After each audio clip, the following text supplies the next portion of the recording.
Activité A. C'est pas du vent, le magazine de l'environnement sur RFI. Anne-Cécile Brun.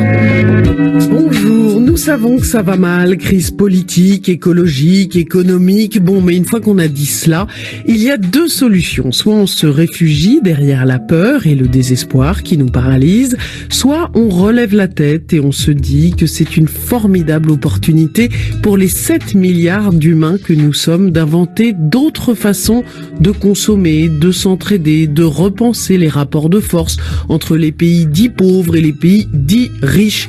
Il faut inventer, innover, mais par où commencer?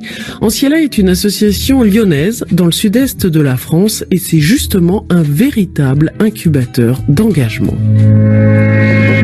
C'est pas du vent sur RFI. Martin Durigneux, je suis le président et fondateur d'Anciela.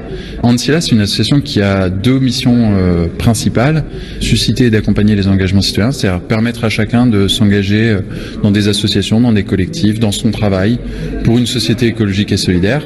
Et une deuxième mission qui est d'accompagner des initiatives citoyennes en faveur d'une société écologique et solidaire, donc des projets citoyens qui peuvent être des projets d'associations, des projets entre voisins ou des projets d'entreprises qui s'inscrivent dans une économie sociale et solidaire. Quand est-ce qu'elle est née cette association et pourquoi? Alors elle est née en 2005, à l'époque j'avais 17 ans, on avait envie d'agir. On se demandait comment et on s'est dit qu'une association serait intéressante pour valoriser tous les moyens de s'engager qu'on pouvait avoir. À cette époque-là, c'était très très rudimentaire. On avait un petit journal, on avait des ateliers qu'on organisait, des petits événements. Et au fur et à mesure du temps, on est devenu étudiant, on a grandi comme notre association.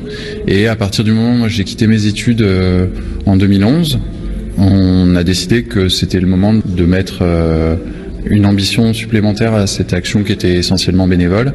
Et on a commencé, moi j'ai pris une année sabbatique dessus, et arrivé en 2012 la première personne à temps plein.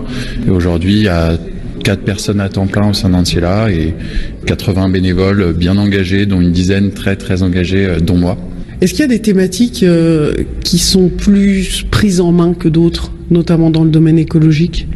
Oui, tout à fait. Les dynamiques citoyennes, elles sont liées à ce qu'on vit dans la vie de tous les jours, à ce qu'on voit dans les médias.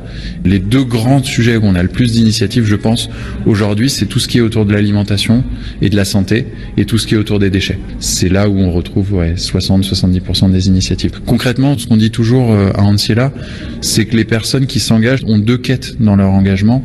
La quête de sens, avoir quelque chose qui fait sens pour eux dans une vie qui n'a pas toujours du sens dans le monde du travail, dans le monde des institutions. Le sens n'est pas toujours perceptible, et recréer du lien.